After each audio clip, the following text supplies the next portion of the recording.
Welcome back to Ontario Cryptids. I'm glad you've all returned for another episode. Today we have some Dogman and Sasquatch encounters, so stay tuned. Now the Dogman encounter was requested by a viewer, so I hope you enjoy. Also, exciting news, there are 2 days remaining on the 20% off all merch sale that is currently going on the Ontario Cryptid store. The sale ends on April the 28th, so if you're thinking about grabbing some merch, now is the perfect time. And thank you for those who have already picked up some merch, and the apron was a great idea since barbecue season is right around the corner. If you're enjoying this content, be sure to hit the like button, the subscribe button, and hit that notification bell. You won't want to miss out on next week's episode.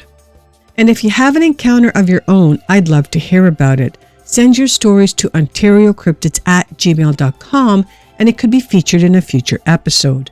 Now sit back, relax, and let's dive right into this week's incredible encounter stories.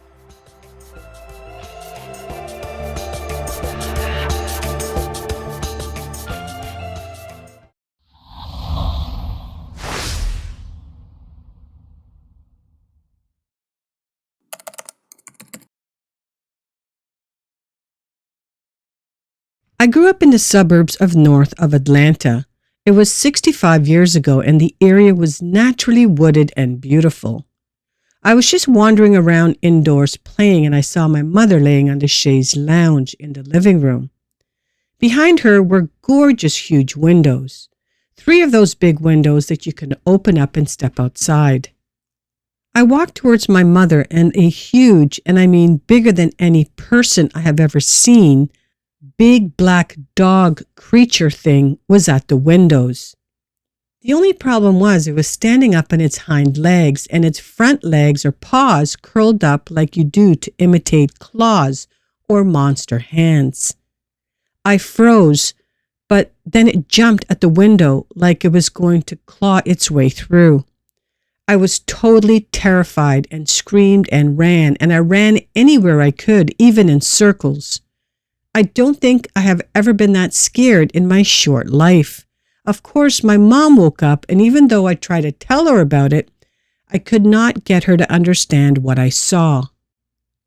We even called my dad to come home, and I tried to tell him. They just didn't understand. It was huge and looking at me the whole time. It wasn't just a dog, but that's what everyone was saying. They told me it was my neighbor's dog because that dog was black, a black German Shepherd. This dog looked nothing like the neighbor's dog, not at all. And besides, our neighbor's dog was friendly and never came out of its yard. Never, not in all of the years we lived there, did I ever see that dog anywhere besides in his own yard. To this day, at 70 years old, I still have night lights throughout the house. After that happened, I never went to sleep without having the bedroom lamp on, and I don't mean a nightlight, I mean an actual bedroom lamp. For years, I could not stay in my bed. I would wake up and ask my brother if I could sleep with him or ask my parents if I could sleep with them. Sometimes I even slept on the couch in the Spanish room. My dad was Spanish, LOL. It wasn't dark when I had my encounter with that big black creature, but I always associated darkness with the black creature. I never saw it again, and I pray I never do. To this day, I don't know what else it could have been. It had to have been a dog creature, and no, I don't like to say the actual word. I guess I'm even scared to type it.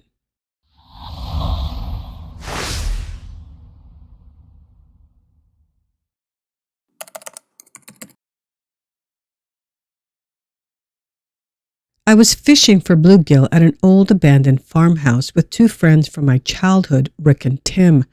I will withhold their last name. As we were leaving to go home, we saw 2, for the lack of a better word, creatures.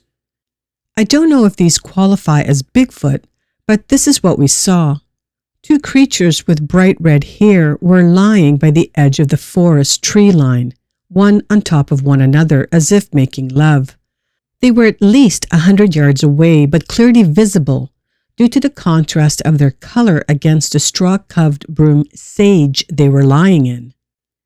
The thing is that these were not large creatures, but rather around 5'6" to 5'10" or so. They had straight hair, bodies slightly thicker than a man's, and walked upright on two legs. We saw each other around the same time, then they stood up and moved quickly into the woods and disappeared. The amazing thing to me was that they walked upright like a person, other than that they were kind of stooped over at the shoulders as if they were leaning over. The hair of their pelts was long enough to blow in the wind, and the color reminded me of an orangutan. We never got to see their faces as the distance was too great, and it all happened suddenly. Before we went up the sloping hill from the pond, we all remembered hearing noises like muted mewling. I really don't know how to explain the sounds.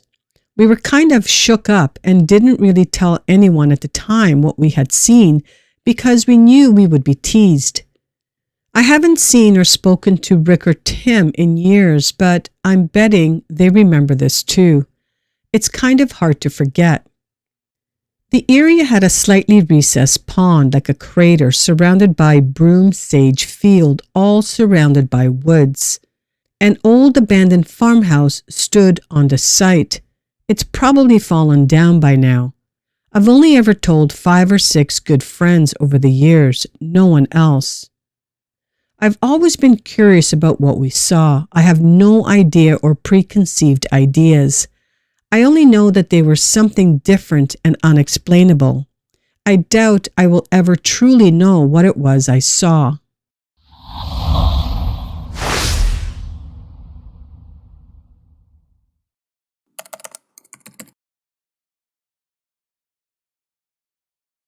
My name is Charles. I've hunted all my life, and I'm a resident currently in West Virginia.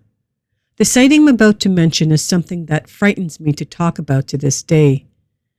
What makes it worse is no one believes me except for my father. It all started when we were hunting in Jackson County. It was around noon, and we were in a tree stand approximately 25 to 30 feet off the ground. The habitat was sparse woods and heavy thickets. My dad was on one side of the hill and me on the other. I was becoming bored when something began rustling leaves. It was 3 deer followed by a large humanoid, or that is how I describe it. It was large, probably around 7 feet, hair covered except for the face, large sunken nose, and a reddish-brown eye color with yellowish flat teeth, stocky built, and it smelt very badly. Well, the fact of the matter was I put a Golden Eagle scope up on my gun at a distance of around 100 yards and frankly was about to pull the trigger. Believe you me, I got a very good look. The thing that stopped me from shooting, though, was that the creature looked sad and non-aggressive. But that wasn't going to stop me. I was scared like hell. It wasn't until I yelled as loud as I could, "If you're a human, stop right there and take off your mask or I'll shoot." The creature just looked at me and then kind of growled. I was watching him through the scope the whole time. I was paralyzed with fear. The creature then turned and bolted, running extremely fast for its size over the hill and straight for my dad. When I got down from my stand, my dad said that he had seen flashes of a creature, but never the whole thing. To this day, I know what I saw.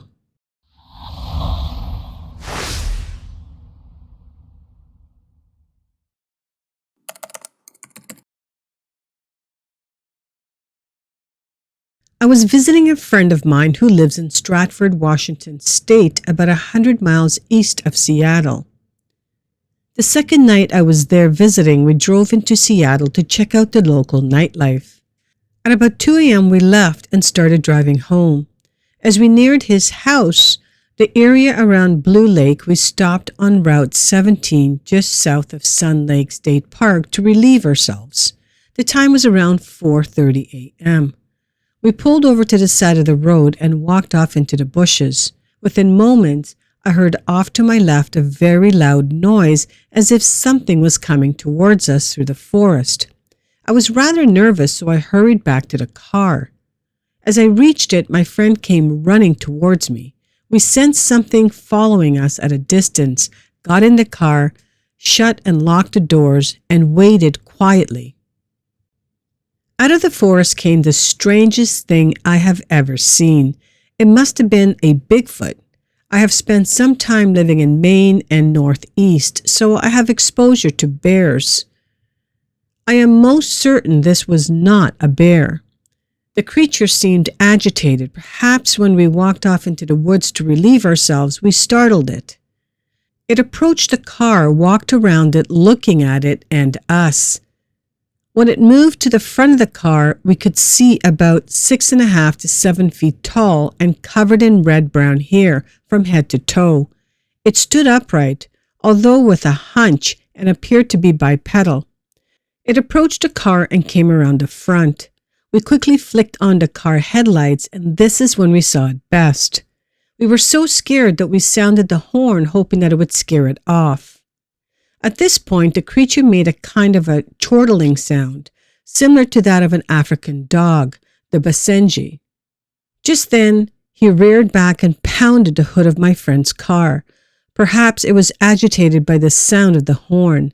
It took off into the woods, and we hit the road as fast as possible. We returned 3 times over the next few nights, but never saw anything else.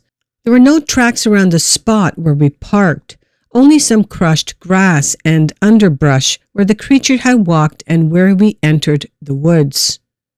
I am not willing to publicly discuss the sighting due to fear of ridicule and loss of status within my community. Well, that's going to wrap things up for today. And I want to thank you so much for listening until the end. It truly means a lot. A big thanks goes out to our amazing channel members, Elizabeth, Jim, and Teresa. I want to thank you for your continued support. And if you haven't already, don't forget to hit that like button, that subscribe button, and hit that notification bell so you won't miss out on any future episodes. And lastly, if you have an encounter of your own, I'd love to hear about it. Send your stories to ontariocryptids@gmail.com and it'll be featured in a future episode. Have a fantastic week ahead and be sure to join me next time for another thrilling episode on Ontario Cryptids.